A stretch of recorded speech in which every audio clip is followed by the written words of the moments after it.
Hello everyone, நான் Madan Gauri. Hello my dear MG squad. போரை நிறுத்திடுவீங்களா? என்னைய மீறி போரை நிறுத்திடுவியா? இந்த போர் ஆரம்பிச்சதே நான் தான். நான் அடிக்கிற அடியில ஈரான் வந்து படுத்து இன்னும் 10 ஜென்மத்துக்கு எந்திரிக்க முடியாது பாரு அப்படின்னு சொல்லிட்டு ட்ரம்ப் மறுபடியும் ஆரம்பிச்சிட்டாரு. மதன், என்ன மதன், ஒரு மாசமா ட்ரம்ப் இப்படி பேசிட்டு இருக்காரு. இதை எப்படியாவது முடிவுக்கு கொண்டு வரணும்னு தானே இப்ப பாகிஸ்தான்ல பீஸ் டாக்ஸ் நடந்துட்டு இருக்குது. மறுபடியும் ட்ரம்ப் இப்படி ஆரம்பிச்சிட்டாரா? அப்ப போரை வந்து மறுபடியும் நிறுத்துற ஐடியாவே இல்லையா? மறுபடியும் ஆரம்பிக்க போறாங்களா அப்படின்னு கேட்டீங்கன்னா, வெல், அதுதான் மில்லியன் டாலர் கொஸ்டின். அண்ட் இன்னைக்கு வீடியோல அந்த கேள்விக்கான பதில் எல்லாத்தையும் டீடைல்டா பார்க்க போறோம். இந்த வீடியோ நீங்க பார்த்துட்டு இருக்கிற இதே நேரத்துல பாகிஸ்தான்ல அந்த ஹை லெவல் மீட்டிங் ஆல்ரெடி ஆரம்பிச்சிருச்சு. அமெரிக்காவோட வைஸ் பிரசிடென்டான ஜேடி வான்ஸும் ஈரானோட ஃபாரின் மினிஸ்டர் எல்லாருமே அங்க போய் இறங்கிட்டாங்க. பார்லிமெண்டரி ஸ்பீக்கர் எல்லாரும் போய் இருந்துகிட்டு பாகிஸ்தான் வந்து 2 பேரும் தனித்தனியா மீட் பண்ணி முடிச்சுட்டு இப்போ 3 பேரும் சேர்ந்து, அதாவது பாகிஸ்தான் நடுவுல உட்கார்ந்துகிட்டு இந்த சைடு ஈரான், இந்த சைடு அமெரிக்கா வந்து பேச்சுவார்த்தையை ஆரம்பிச்சிட்டாங்க. சரி, வேர்ல்டே இருந்துகிட்டு சுமூகமா எல்லாம் சரியாக போகுதுன்னு நினைச்சிட்டு இருக்கிற அந்த நேரத்துல ட்ரம்ப் வந்து ஒரு ட்வீட்டை போட்டு ட்விஸ்ட் கொடுத்துட்டாரு. அந்த ட்வீட்ல அவர் என்ன சொல்றாரு? ஏன் ட்ரம்ப் இந்த போரை முடிய விடுறதுக்கு நிறுத்தாம எதையாவது கத்திக்கிட்டே இருக்காரு? எல்லா விஷயத்தையும் நம்ம டீடைல்டா பார்க்க ஆரம்பிப்போம். பட் அதை பார்க்க ஆரம்பிக்கிறதுக்கு முன்னாடி இந்த மாதிரி மிடில் ஈஸ்ட்ல நடந்துட்டு இருக்கிற ஒரு சின்ன சின்ன அசைவும் நம்ம எல்லாரையுமே அஃபெக்ட் பண்ணிட்டு இருக்குது. நம்மளோட வாழ்வாதாரத்தை, நம்மளோட எனர்ஜி, நம்ம போடுற பெட்ரோல், டீசல், நம்ம வாங்குற சாப்பாட்டோட விலைவாசி, நம்மளோட பிசினஸ் எல்லாத்தையுமே அஃபெக்ட் பண்ணிட்டு இருக்குது. வேர்ல்டு ஃபுல்லா இது நடந்துட்டு இருக்குது. அங்க நடக்கக்கூடிய எல்லா விஷயத்தையும் நீங்க டீடைல்டா, துல்லியமா, அப்சல்யூட்டா ஃபுல்லா தெரிஞ்சுக்கிறதுக்கு இந்த சேனலை சப்ஸ்கிரைப் பண்ணுங்க. நான் அங்க என்ன நடக்குங்கிறத டெய்லி வீடியோ போட்டுறேன். பட் நீங்க சப்ஸ்கிரைப் பண்ணீங்கன்னா தான் யூடியூபோட அல்கோரிதம் உங்ககிட்ட வீடியோ வந்து காமிக்கும். எனிவே, இப்போ அங்க என்ன நடந்துட்டு இருக்குங்கிறத சொல்ல ஆரம்பிக்கிறேன். முதல் விஷயம் என்னன்னு பாத்தீங்கன்னா, ட்ரம்போட ட்வீட்ல இருந்தே ஆரம்பிச்சிருவோம். ஓகேவா? ட்ரம்ப் வந்து என்ன சொல்றாருன்னு பாத்தீங்கன்னா, the fake news media has lost total credibility. அதாவது உலகத்துல இருக்கிற எல்லா மீடியாவும் பொய் பேசியா. ஓகேவா? எல்லாரும் அவங்களோட கிரெடிபிலிட்டியை வந்து இழந்துட்டாங்களாம். Not that they had any to begin with. And இந்த மீடியாக்கெல்லாம் என்னைக்குமே கிரெடிபிலிட்டியே இருந்ததில்ல. இன்னைக்கு உலகத்துல இருக்கிற எல்லா மீடியாவும் அவங்களுக்கு இருந்த எல்லா மரியாதையும் இழந்துட்டாங்க. ஏன் ட்ரம்ப் திடீர்னு இப்படி ஒரு ட்வீட் போடுறாரு? அதுவும் இந்த கண்டெக்ஸ்ட புரிஞ்சுக்கோங்க. ட்ரம்ப் இந்த ட்வீட்டை, இந்த வீடியோ எடுக்கிறதுக்கு 5-10 மினிட்ஸ்க்கு முன்னாடி போட்டிருக்காரு. எப்படி 5-10 நிமிஷத்துக்கு முன்னாடி போட்டிருக்காரு. அதே நேரத்துல பாகிஸ்தான்ல என்ன நடந்துட்டு இருக்குது? ஈரானும் அமெரிக்காவும் இந்த போரை நிறுத்தி வைக்கிறதுக்கு பேச்சுவார்த்தை நடந்துட்டு இருக்குது. நம்மளுக்கு பக்கத்து கண்ட்ரி போர் இவ்வளவு தூரம் வந்துருச்சு. நம்ம கை தொடுற தூரத்துல தான் இருக்குது. இங்க பேச்சுவார்த்தை பண்ணி இந்த போரை நிறுத்தி வச்சாதான் வேர்ல்டு ஃபுல்லா இருக்கக்கூடிய மக்கள் பெருமூச்சு விட முடியும். ஏன்னா எல்லா இடத்துலயும் பெட்ரோல் டீசல் விலை இன்க்ரீஸ் ஆயிட்டு இருக்குது. வெட்னஸ்டே ஆனா லீவ் விட்டுறாங்க. முடிஞ்ச அளவுக்கு டிராவலை கம்மி பண்ண சொல்றாங்க. ஃளைட் எல்லாம் விலையை ஏத்திட்டாங்கன்னு சொல்லிட்டு எல்லாருமே கயாஸ்ல, not just in India, across the world பிரச்சனையில இருக்கிற இந்த நேரத்துல ட்ரம்ப் மறுபடியும் என்ன சொல்றாரு? மீடியா எல்லாம் போய் மீடியாவெல்லாம் நம்பாதீங்க அப்படின்னு மீடியா கிட்ட இருந்து ஆரம்பிக்கிறாரு. ஏன் மீடியா கிட்ட இருந்து ஆரம்பிக்கிறாரு? அடுத்த லைன் வாசிச்சா உங்களுக்கு இப்போ புரிஞ்சிடும். பேசிக்கா பேச்சுவார்த்தை நடத்துறப்ப ரெண்டு சைடு என்ன பண்ணுவாங்க? அமைதியா இருப்பாங்க. பேச்சுவார்த்தையில என்ன ஃபோக்கஸ் பண்ணுவோம் அதை தான் பண்ணுவாங்க. ஆனா ட்ரம்ப் அதுக்கு கவுண்டரா பண்ணிருக்காரு, ஆப்போசிட்டா பண்ணிருக்காரு. என்ன சொல்றாருன்னு பாத்தீங்கன்னா, because of their massive Trump derangement syndrome, sometimes referred to as TDS, they love saying that Iran is winning when in fact everyone knows that they are losing. இந்த பொய் மீடியா வந்து வேர்ல்டு லெவல்ல ஈரான் ஜெயிச்சிட்டு இருக்குங்கிற மாதிரி காமிச்சிட்டு இருக்காங்க. ஏன்னா இவங்களுக்கு ட்ரம்ப்பை பிடிக்காது. நான் ஜெயிச்சிட கூடாதுங்கிறதுனால ஈரான் ஜெயிக்கிற மாதிரி இவங்க கணக்கு காமிச்சிட்டு இருக்காங்க. ஆனா உலகத்துல இருக்கக்கூடிய எல்லா பொதுமக்களுக்கும் தெரியும் ஈரான் தோத்துட்டு இருக்குது. அண்ட் லூசிங் பிக், பயங்கரமா தோத்துட்டு இருக்குது. எங்க பேச்சுவார்த்தை, அமைதி பேச்சுவார்த்தை நடக்கிறப்போ. ஓகேவா? ட்ரம்ப் சொல்றாரு. 5 நிமிஷத்துக்கு முன்னாடி சொல்லியிருக்காரு. இப்பதான் மறுபடியும் கிளப்பி விட்டாரு. ஈரான் வந்து தோத்துட்டு இருக்குது, பயங்கரமா தோத்துட்டு இருக்குது. their navy is gone. ஓகேவா? அவங்களோட கடல்ல இருக்கக்கூடிய கப்பல் எல்லாத்தையும் தண்ணிக்குள்ள போட்டாச்சு. their air force is gone. அவங்களோட வானத்துல பறந்துட்டு இருக்கிற ஃளைட் எல்லாத்தையும் காலி பண்ணியாச்சு. their anti aircraft apparatus is non existent. அப்புறம் அவங்களுக்கு டிஃபென்ஸ்க்குன்னு அவங்க பாதுகாப்புக்கு வச்சிருந்த எல்லா விஷயத்தையும் போட்டு உடைச்சாச்சு. radar is dead. their missiles and drone factories have been largely obliterated along with the missiles and drones themselves. அது போக அவங்க வந்து இந்த ட்ரோன், ஏவுகணை, மிசைல் எல்லாத்தையும் வச்சு மிடில் ஈஸ்ட்ல நிறைய கண்ட்ரிஸ் அடிச்சிட்டு இருந்தாங்கல்ல, அதை உருவாக்கக்கூடிய ஃபேக்டரி வரைக்கும் நம்ம கம்ப்ளீட்டா துவம்சம் பண்ணியாச்சு. ஸோ ஈரானோட கப்பல் படை கிடையாது, வான்படை கிடையாது, வானத்தில இருந்து அமெரிக்கா குண்டு போடுறப்ப அதை தடுத்து நிறுத்துறதுக்கு தேவையான படை கிடையாது. அவங்க பதிலுக்கு இந்த சைடு யாரையாவது அடிக்கிறதுக்கு தேவையான ட்ரோனா இருக்கட்டும், மிசைலா இருக்கட்டும், அது எல்லாத்தையும் அடிச்சு உடைச்சாச்சு. ஈரான் கிட்ட எதுவுமே கிடையாது அப்படின்னு சொல்லி எங்க அமைதி பேச்சுவார்த்தை நடந்துட்டு இருக்கப்போ ட்ரம்ப், இந்த நாட்டோட ஹெட், ட்வீட் போட்டிருக்காரு. ஃபர்தரா அவர் இன்னும் சொல்றாரு, இட் இஸ் நாட் டன். ஓகேவா? இன்னும் ஃபர்தரா சொல்றாரு.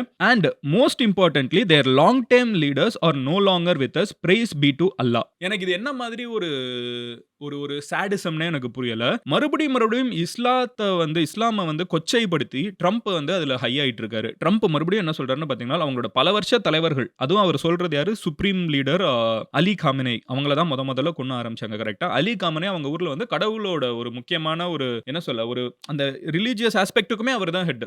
சோ ஒரு முக்கியமான ஒரு ஆளா ரிலீஜியஸாவுமே பார்க்கப்படுவார். சோ அவர் அதை சொல்லிட்டு என்ன சொல்றாருன்னு பாத்தீங்கன்னா, அங்க இருக்கக்கூடிய ஈரானியன்ஸ் வந்து அவர் ரொம்ப ரிலீஜியஸ் லீடராவும் பெருசா பார்த்திருக்காங்க. சோ அவர் என்ன சொல்றாருன்னு பாத்தீங்கன்னா, அவங்க எல்லாம் இப்ப நம்ம கூட இல்ல, அண்ட் அதுக்கு அல்லாஹ் அல்லாஹ்க்கு நன்றி சொல்றேன் அப்படிங்கிறாரு. அதாவது வாழ்நாள் ஃபுல்லா அல்லாஹ்வ கும்பிட்டு அவங்கள பாதுகாப்புக்கு என்னைய பாதுகாங்க அப்படின்னு சொன்னவங்கள வந்து நான் அனுப்பிச்சுட்டேன். அல்லாஹ்க்கு நன்றி அப்படின்னு ட்ரம்ப் சொல்றாரு. இது என்ன மாதிரி ஒரு நக்கல். அதாவது நான் இத ரொம்ப டீட்டெயில்டா போவிடல. பட் இது வந்து என்ன மாதிரி ஒரு சாடிசம் இருக்கிற ஒரு மனநிலை கொண்ட ஒரு பிரசிடென்ட். நல்லா தெரிஞ்சுக்கோங்க. இப்படி ஒரு ட்வீட்ட நம்ம ஊர்ல எவனாவது ஒருத்தன் போட்டான்னா, நம்ம கவர்ன்மென்ட் அரெஸ்ட் பண்ணி வச்சுக்கும். ஆனா, இது அமெரிக்காவோட பிரசிடென்ட் போட்டுட்டு இருக்காருங்கிறத தெரிஞ்சுக்கோங்க.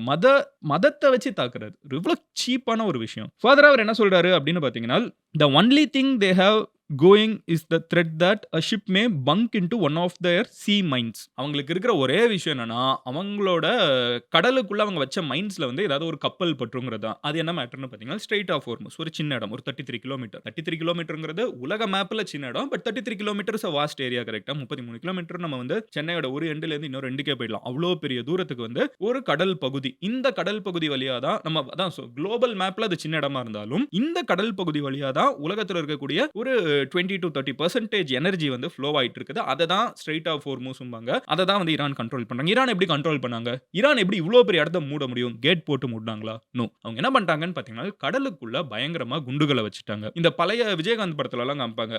மண்ணுக்குள்ள வந்து ஒரு குண்டு இருக்கும். கால் வச்சிருவாங்க.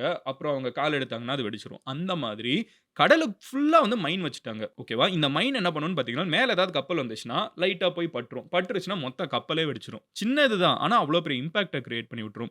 இந்த மாதிரி மைன அந்த கடல் ஏரியா ஃபுல்லாவே ஈரான் வச்சுட்டாங்க. சோ ட்ரம்ப் என்ன சொல்றாருன்னு பார்த்தீங்கன்னா, ஈரானுக்குன்னு சொல்லிக்கிறதுக்கு இனிமே எதுவுமே கிடையாது. ராணுவம் கிடையாது. அவங்களுக்குன்னு வான்வெளி ஃபிளைட் கிடையாது. ஷிப் கிடையாது. டிஃபென்ஸ் கிடையாது. அவங்க அடிக்கிறதுக்கு தேவையான மிசைல் ட்ரோன் கூட கிடையாது. ஏன்னா அந்த ஃபேக்டரிய வரைக்கும் அடிச்சு உடைச்சாச்சு. இப்படி தோத்துட்டு இருக்கிற பயங்கர படுமோசமா தோத்துட்டு இருக்கிற ஈரானுக்கு தலைவர்கள் கூட இப்போ இல்ல. அதுக்கு தான் அந்த மதத்த வச்சு காயப்படுத்திட்டு ஃபர்தரா என்ன சொல்றாருன்னு பார்த்தீங்கன்னா, இப்படி இருக்கிற ஈரானுக்கு இப்ப இருக்கிற ஒரே விஷயம் என்னப்பா?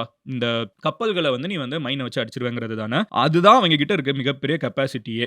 ஓகேவா? ஆனா அந்த மைன வைக்கிறதுக்கும் இந்த கடலுக்குள்ள குண்டுகளையா போடுறதுக்கு அவங்க ஒரு 28 போட் வச்சிருந்தாங்க. அந்த 28 போட்டையுமே அமெரிக்கா அடிச்சு எல்லாத்தையுமே கடலுக்குள்ள போக வச்சிருச்சு. So we are now starting the process of clearing out the Strait of Hormuz as a favor to countries all over the world. இந்த நேரத்துல அந்த இடத்துல அந்த தண்ணிக்குள்ள வந்து மைனா போட்டு வச்சிருக்காங்கல்ல, அத எடுக்கிறதுக்கான வேலையை இப்ப அமெரிக்காவே முன் வந்து பார்க்குது. இத தான் வந்து ட்ரம்ப் என்ன சொன்னாருன்னு பார்த்தீங்கன்னா, யுகேவ கூப்பிட்டாரு, பிரான்ஸ கூப்பிட்டாரு, ஜப்பான கூப்பிட்டாரு, சவுத் கொரியாவ கூப்பிட்டாரு, ஜெர்மனிய கூப்பிட்டாரு.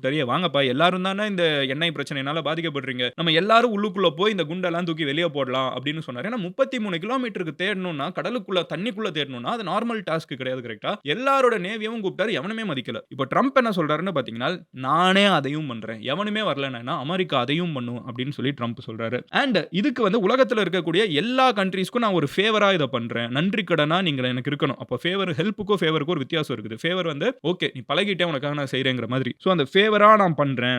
Including China, Japan, south Korea, France, Germany and many others. இவங்களுக்குலாம் நேரடியா பெனிஃபிட் ஆக போறது யாரு? China, Japan, south Korea, France, Germany. இவங்கலாம் வந்து எடுக்க வேண்டிய வேலைய அந்த தண்ணிக்குள்ள இருக்கக்கூடிய மைன்ஸையும் நான் எடுக்கிறேன். இன்கிரெடிபிலி they don't have the courage or will to do this work themselves. And இவங்களுக்கு வந்து தைரியமோ தன்னம்பிக்கையோ இவங்களே இந்த குண்டுகள் எல்லாம் எடுக்கிறதுக்கு கிடையாது. இந்த நாடுகளே இப்ப அசிங்கப்படுத்துறாரு. யார் யார? சைனாவ, ஜப்பான, சவுத் கொரியாவ, பிரான்ஸ, ஜெர்மனிய. இவங்களுக்கெல்லாம் தன்னம்பிக்கையோ தைரியமோ கிடையாது. இவங்களே அந்த தண்ணிக்குள்ள போய் குண்டுகள் எடுக்கிறதுக்கு தன்னம்பிக்கையோ தைரியமோ கிடையாது. அதையும் இப்ப யுஎஸ் தான் பண்ண போகுது அப்படின்னு சொல்றாரு. பட் சின்ன ஒரு ஃபேக்ட் செக், இந்த 5 கண்ட்ரீஸும் ஏன் வரமாட்டோம் அப்படின்னு சொன்னாங்கன்னா, இந்த போரே இங்க முதல்ல குண்டுகளே வச்சிருக்க கூடாது. வச்சதுக்கு காரணமே அமெரிக்கா தான். அப்ப உன்னால வச்ச குண்ட நீ தான் எடுக்கணும்ங்கிறது தான் இந்த 5 கண்ட்ரியோட ஒரு அன்டோல்டு பாயிண்ட் ஆஃப் வியூவா இருக்குது. நேர்ல வந்து அவங்க ரொம்ப மூஞ்சில அடிச்ச மாதிரி சைனா சொல்லிட்டாங்க. பட் மத்தபடி யாரும் சொல்லலைனாலும் அவங்களோட பாயிண்ட் ஆஃப் வியூ இதா தான் இருக்குது. அடுத்தது என்ன அப்படின்னு பார்த்தீங்கன்னா, very interestingly however empty oil carrying ships from many nations are heading to the United States of America to load up with oil. Trump பேரலலா என்ன பண்றாருன்னு பார்த்தீங்கன்னா, ஸ்ட்ரெய்ட் ஆஃப் ஹோர்முஸ் வழியா உங்களுக்கு எண்ணெய் கிடைக்கிறது கஷ்டம். ஆனா இப்போ உலகத்துல இருக்கக்கூடிய நிறைய கண்ட்ரீஸோட கப்பல்கள் அமெரிக்காவுக்கு வந்துட்டு இருக்குது. ஏன்னா எங்க கிட்ட எண்ணெய் இருக்குது. அவர் இன்னொரு ஒரு ட்வீட்லயே அதை சொல்றாரு. Very cool seeing the wave of empty tankers heading to the US to pick up some desperately needed crude for Hormuz stopped market. மார்க்கெட்ல வந்து இந்த வேர்ல்டு லெவல்ல எண்ணெய் தேவைப்படுது. எண்ணெயில இருந்தா பெட்ரோல் டீசல் எடுக்கிறாங்க. இதை வந்து ஸ்ட்ரெய்ட் ஆஃப் ஹோர்முஸை மூடி ஈரான் பிரச்சனை பண்றாங்க. அதுக்கு அல்டர்னேட்டிவா எல்லாரும் அமெரிக்காவோட ஆயில வாங்குங்க அப்படின்னு சொல்லி எல்லார் கப்பலையும் அமெரிக்காவுக்கு திருப்பி விடுங்க அப்படின்னு சொல்றாரு. Massive numbers of completely empty oil tankers, some of the largest anywhere in the world. உலகத்திலே இருக்கக்கூடிய மிகப்பெரிய கப்பல்கள் எல்லாமே வந்து அமெரிக்காவுக்கு வந்துட்டு இருக்குது. Because America gives the sweetest oil and gas anywhere in the world. உலகத்திலே எங்கேயும் இல்லாத அளவுக்கு இனிமையான கேஸும், ஆயிலும் அமெரிக்கால தான் கிடைக்கும். We have more oil than the next 2 largest oil economies combined. எங்க கிட்ட இருக்கிற எண்ணெய் எவ்வளோ இருக்குன்னா, எங்களுக்கு அடுத்து ஃபர்ஸ்ட் உலகத்திலேயே அதிகமா எண்ணெய் இருக்கிறது அமெரிக்கா தான். செகண்ட், தேர்ட் கிட்ட மொத்தம் இருக்கிறத விட எங்க கிட்ட அதிகமா இருக்குது. சோ எல்லாரும் எங்க கிட்ட எண்ணெய் வாங்குங்க. ஈரான் கிட்ட வாங்க வேணாங்கிறத இன்டைரக்ட்டா சொல்றாரு. ஓகேவா? டைரக்ட்டாவே அத தான் சொல்லிட்டு இருக்காரு. பேசிக்கா இந்த ஒரு ஐடியா இருக்குல்ல. ஈரான வந்து பேச்சுவார்த்தைக்கு கூப்பிட்டுட்டு, "சரி வாப்பா, போர முடிச்சுக்கலாம்" அப்படின்னு சொல்லி 14 நாளுக்கு போர நிறுத்தணும்னு கேட்டது யாரு? அமெரிக்கா. ஈரான் கேட்கல. நல்லா தெரிஞ்சுக்கோங்க. சீஸ் ஃபயர் வேணும்னு சொல்லி கேட்டது ஈரான் கிடையாது. அமெரிக்கா தான் கேட்டாங்க. ஈரான் வந்து கடைசி வரைக்கும் நான் மோதி பார்த்துரலாம்னு சொல்லிட்டு தான் ஒரு ஆங்கிள்ல இருந்தாங்க.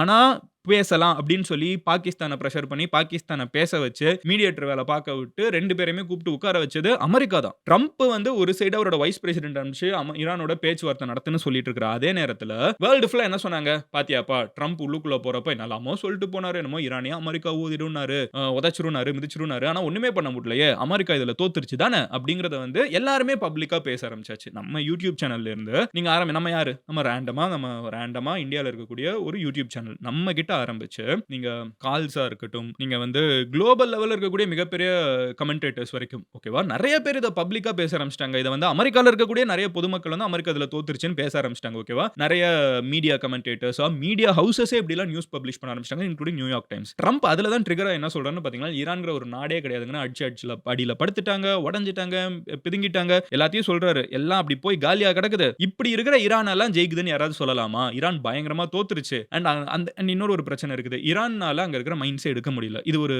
இன்ட்ரஸ்டிங்கான ஒரு அப்டேட்.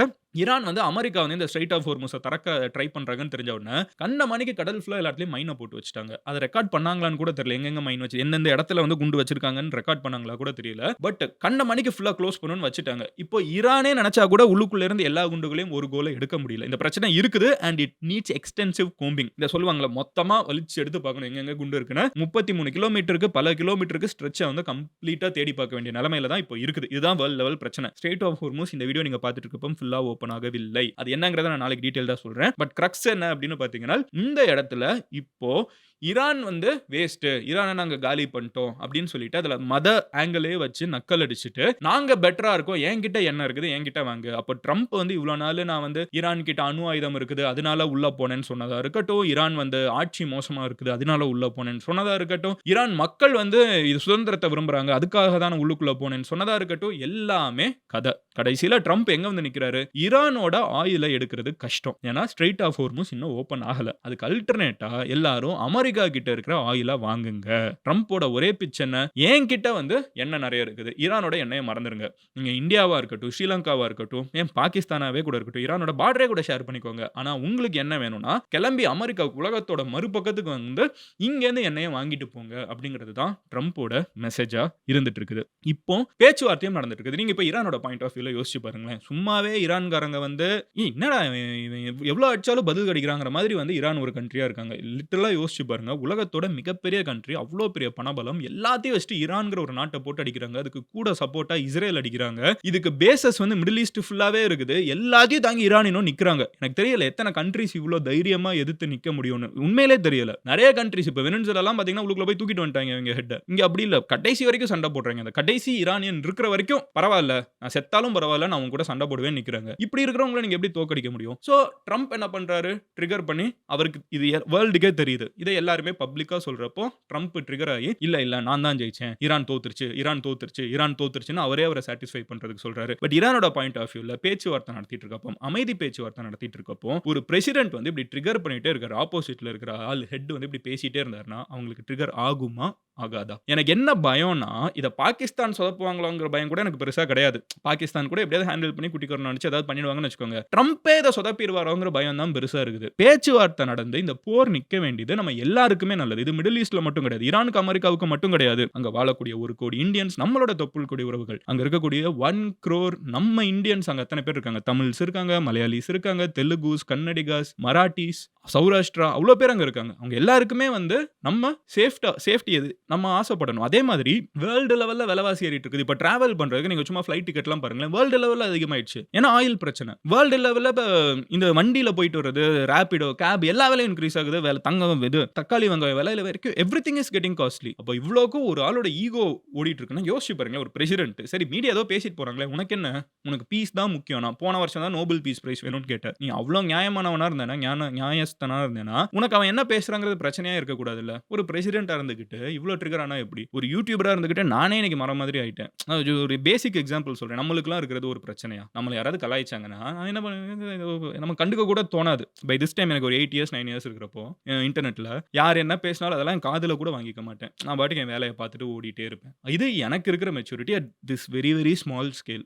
அமெரிக்காவோட பிரசிடென்ட்னா இது மாதிரி ஒரு 100x 1000x பதவி கரெக்ட்டா? அப்ப அந்த இடத்துல இருக்கிறவங்களுக்கு இந்த மெச்சூரிட்டி இல்லாம சோசியல் மீடியால எவனோ ஒருத்தன் கலாய்ச்சிட்டான்னு சொல்லிட்டு ட்வீட் பண்ணி ஒரு பீஸ் ப்ராசஸ கெடுக்கிற அளவுக்கு தான் உன்னோட ஈகோ ஃப்ராஜைலா இருக்குன்னா, what kind of person are you? இந்த வீடியோ நல்ல வேளைக்கு நம்மலாம் தமிழ்ல பேசிட்டு இருக்கோம். இங்கிலீஷ்ல பேசி ட்ரம்ப் கண்ல பட்டுச்சுன்னா நம்மள ட்வீட் பண்ணி திட்டுவாருன்னு நினைக்கிறேன். பட் மிடில் ஈஸ்ட்ல தான் நடந்துட்டு இருக்குது. பேச்சுவார்த்தைகள் போயிட்டு இருக்குது பாகிஸ்தான்ல. பட் அத கெடுக்கிறதுக்கான எல்லா பவரும் இருக்கிற ஒரே ஆளு ட்ரம்ப். அவரே அத கெடுக்கிறதுக்கான எல்லா வாய்ப்பும் இருக்குது. நாளைக்கு இந்த பேச்சுவார்த்தையில என்னென்ன பேசியிருக்காங்கங்கிறத உங்ககிட்ட டீட்டெயில்டா சொல்றேன். அண்ட் ஸ்ட்ரெய்ட் ஆஃப் ஹோர்முஸ்ல இருக்கிற மைன் பிரச்சனைய பத்தி இன்னும் டீட்டெயில்டா சொல்றேன். ஏன்னா எல்லாம் சுமூகமா முடிஞ்சாலும் it is not going to be solved immediately. அதுக்கப்புறமும் பிரச்சனை இருக்குது. அது எல்லாத்தையும் நான் உங்ககிட்ட டீட்டெயில்டா சொல்றேன். நாளைக்கு வீடியோல உங்கள மீட் பண்றேன். Until then bye. Madan Gauri signing off here. Love you all. Take care. Bye. Cheers எம்ஜிஸ்.